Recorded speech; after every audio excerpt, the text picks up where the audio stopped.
dengan istilah gaura, gavra. Jadi kalau gavra itu statusnya sebetulnya bukan sebagai suami secara normal, tapi dalam arti sebagai pelindung, Wali ya. dalam arti sebagai wali yang menjaga dia. Makanya di dalam bahasa Suryani yang kemarin kita bahas secara detail, kalau disebut ba'lain dalam bahasa Suryani itu suami dan betul-betul sebagai suami. Tapi kalau disebut gavra itu konteksnya ada selisih usia yang tidak sepadan. Makanya dia sebagai yang memelihara, yang melindungi, yang menjaga, sehingga gereja ortodok pun menggambarkan Santo Yosef itu sebagai orang yang sudah berumur, bukan sama-sama masih sepadan, muda, yang usia sepadan, bukan. Nah, kita lihat kalau skenario Tuhan sendiri, skenario ilahi, Zakaria dengan istrinya, suami istri, sulit tapi mudah karena ada contohnya, sudah ada sampelnya. Hal yang kedua, Maryam atau Santa Maria, ini betul-betul sulit karena tidak ada contoh, tidak ada campur tangan laki-laki. Ya memang tidak ada campur tangan laki-laki. Karena tidak ada campur tangan laki-laki, itu sulit dibayangkan dan memang sulit diterima akal. Bagaimana mungkin seorang perempuan bisa hamil tanpa seorang sentuhan laki-laki? Itulah sebabnya kalau kita baca kitab Talmud Yahudi itu, dalam misalnya Mesechet Kitin, kemudian Masechet Hagiga, kemudian Masechet Sanhedrin, itu ada beberapa juz kitab Talmud. Itu yang menggambarkan Santa Maria itu sebagai seorang yang negatif. Menggambarkan Putra Maria sebagai tokoh yang negatif. Saya tidak berani mengucapkan di sini karena itu sangat aib kalau diutarakan. Tapi cukup saya wakilkan dengan istilah negatif. Karena memang begitulah yang tergambarkan di dalam kitab Talmud. Mengenai siapa Maria, siapa Santa Maria, dan siapa Putra Santa Maria. Dan itu saya kira perlu menjadi pelajaran bagi semua. Bagi saya pribadi dan bagi Muslim secara umum, kenapa kisah ini ada kesamaan dengan Alkitab? Jangan dibayangkan, oh berarti Al-Quran menjiplak. Kalau Al-Quran menjiplak, mungkin barangkali kita harus mendinginkan situasi dulu. Kenapa ya disebut menjiplak? Kalau Al-Quran ada kesamaan dengan Alkitab. Kalau ada Al-Quran ada kemiripan dengan kitab Weda, bagaimana? Apakah itu juga menjiplak?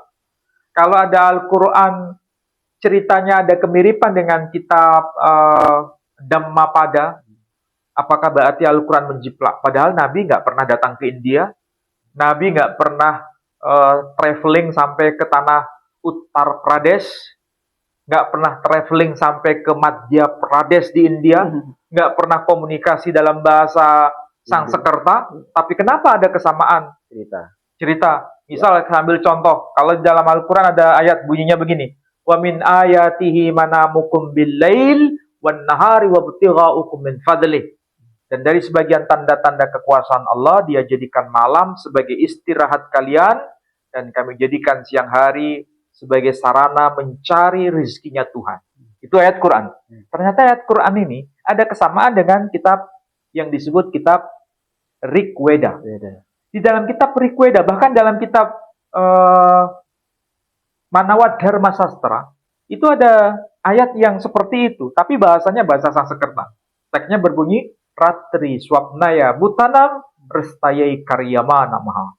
Ratri swapnaya butanam, kami jadikan malam sebagai istirahat kalian, dan kami jadikan siang hari mencari rezekinya Tuhan. Ada kesamaan kan? Hampir sama. Apakah berarti Al-Quran menjiplak kitab Manawat Dharma Sastra?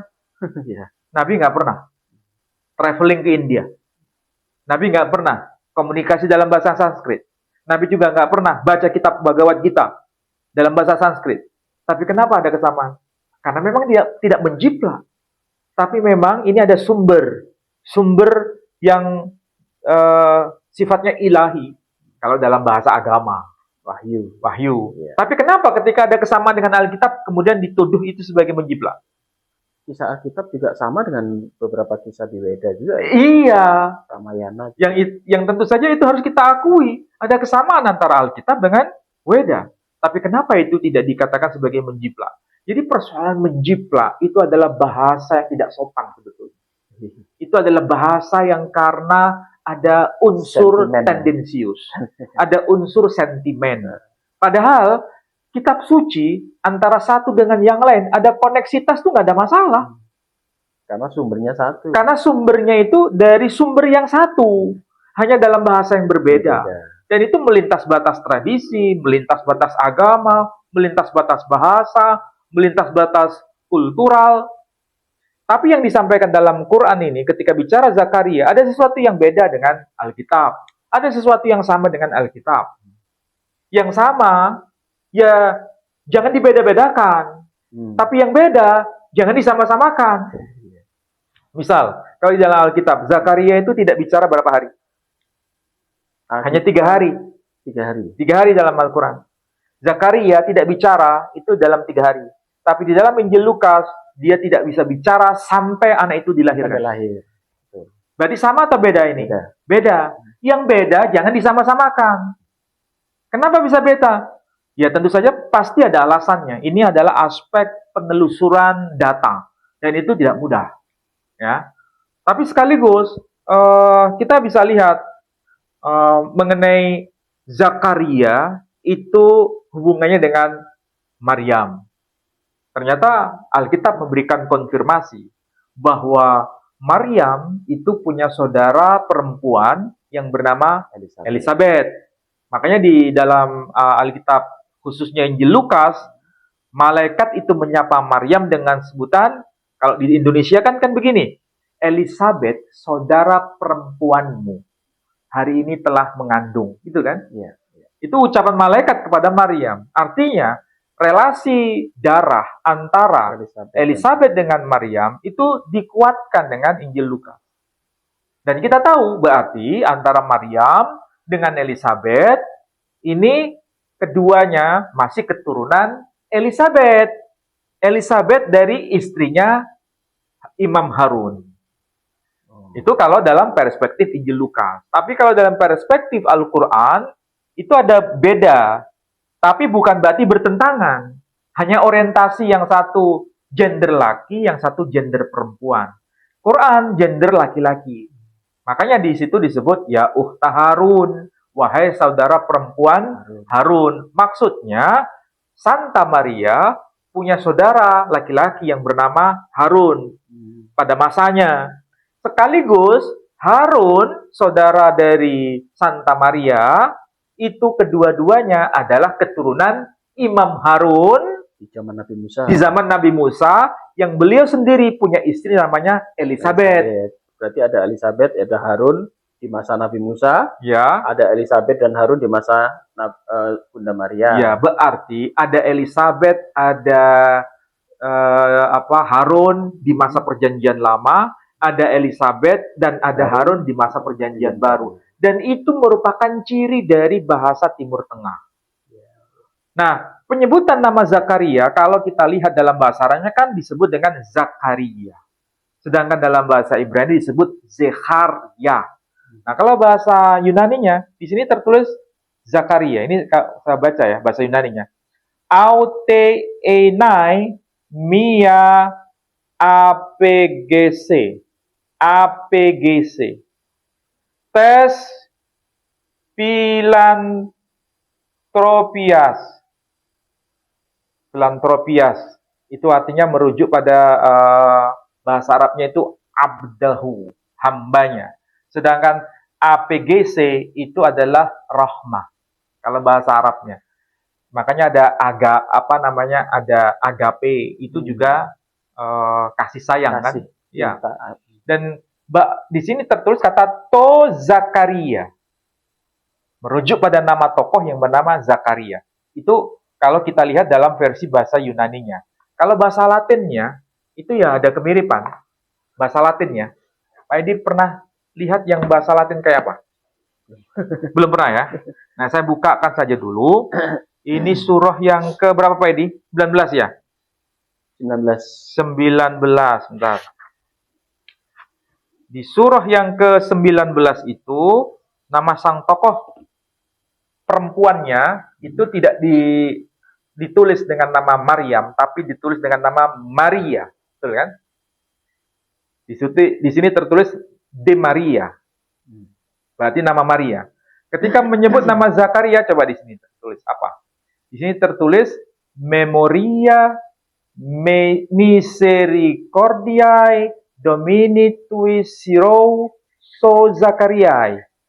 Jadi memoria, kita menyebut memori, memoriae itu bahasa Latin. Bahasa Inggrisnya memori, bahasa Arabnya menjadi ingat. Jadi memori itu kan ingatan.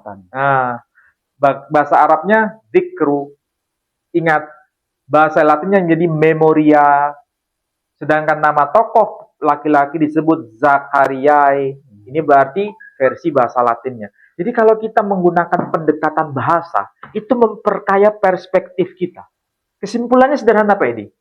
Kenapa harus Zakaria dulu, baru kemudian Maryam? Karena tingkat kesulitannya itu lebih tinggi Maria.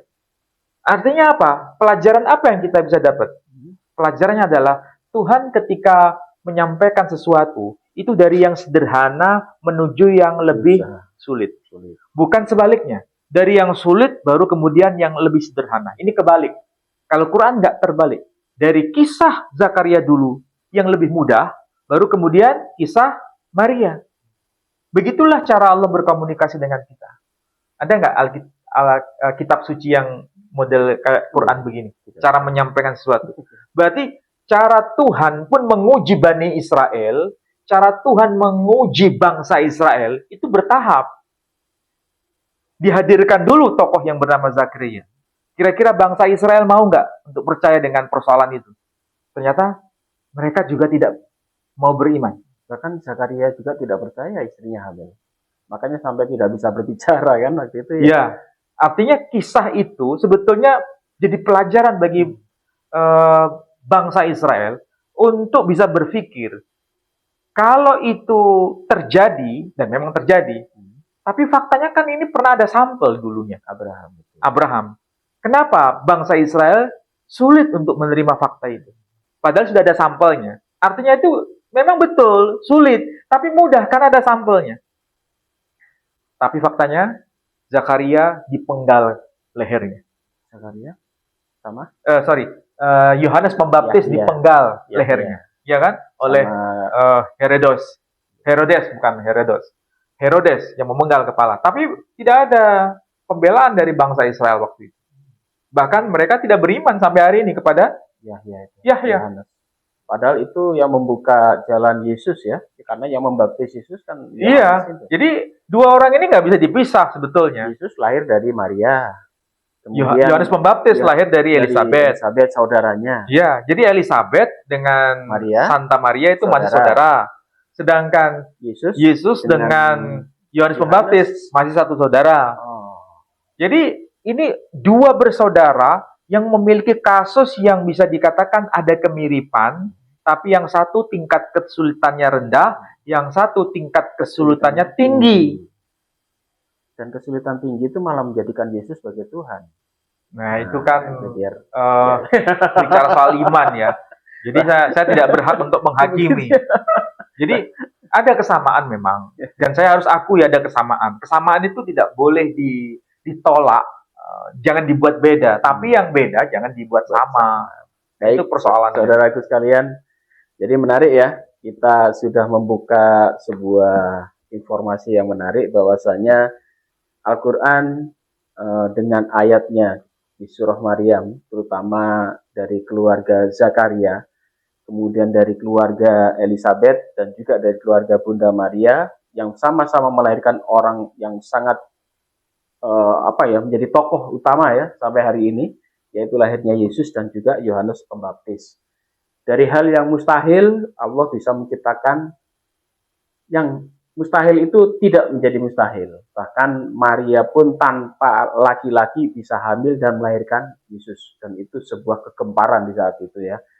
Baiklah saudara-saudaraku sekalian, saya ingatkan sekali lagi bahwasanya kami dari Yayasan Pembina Mu'alaf atau HIT, ya, terutama di wilayah Jawa Timur yang berkantor pusat di Surabaya, masih membuka kesempatan untuk Anda semua berpartisipasi kepada kami.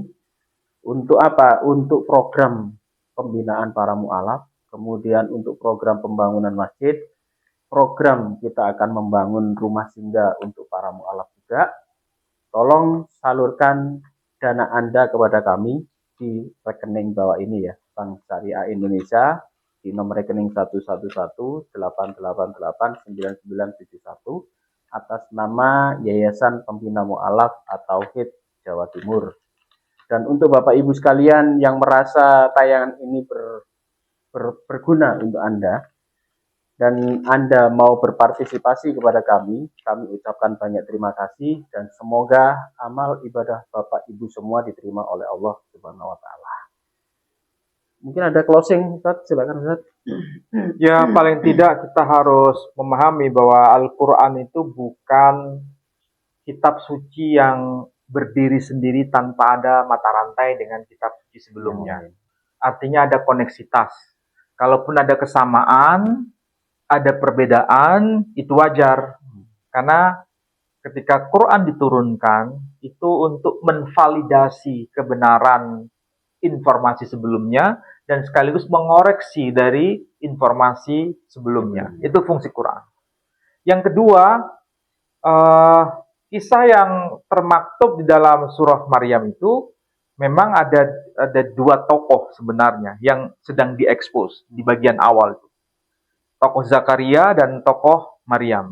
Tapi kedua-duanya itu memiliki kasus yang sama, tapi dalam skup yang berbeda. Sama-sama mustahil bagi pikiran manusia, tetapi di situ ada kata kunci yang menyebabkan orang itu merenung. Ternyata nama itu mengandung makna dan peristiwa. Makanya disebut Zakaria, dzikru rahmah. Ingatlah rahmat. Rahmat siapa? Rahmat Tuhan atas hambanya. Siapa yang hambanya ini yang dimaksud? Zakaria. Jadi ungkapan kata zikru diawali dengan kata kunci itu, diakhiri dengan kata Zakaria. Itu menandakan ada peristiwa yang melatari.